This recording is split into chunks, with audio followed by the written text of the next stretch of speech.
First reading.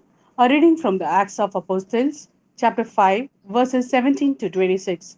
Then the high priest intervened with all his supporters from the party of the Sadducees, filled with jealousy. They arrested the apostles and had them put in the public gaol. But at night the angel of the Lord opened the prison gates and said as he led them out, "Go and take a position in the temple and tell the people all about this new life." They did as they were told. They went into the temple at dawn and began to preach. When the high priest arrived, he and his supporters convened the Sanhedrin. This was the full Senate of Israel, and sent to the gaol for them to be brought. But when the officials arrived at the prison, they found they were not inside.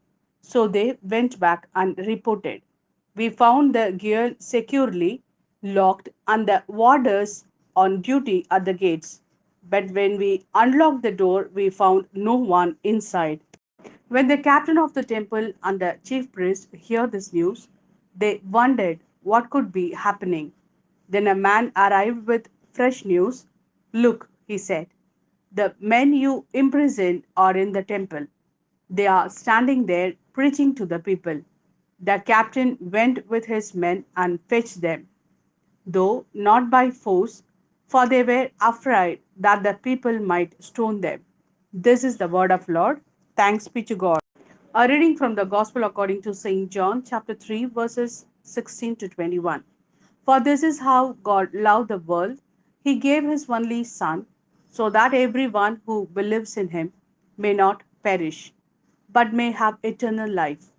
For God sent his Son into the world, not to judge the world, but so that through him the world might be saved. No one who believes in him will be judged, but whoever does not believe is judged already, because the person does not believe in the name of the God's only Son.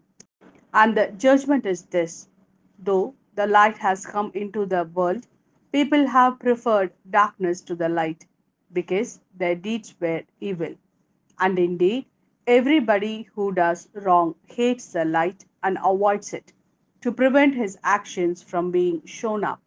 But whoever does the truth comes out into the light, so that what he is doing may plainly appear as done in God.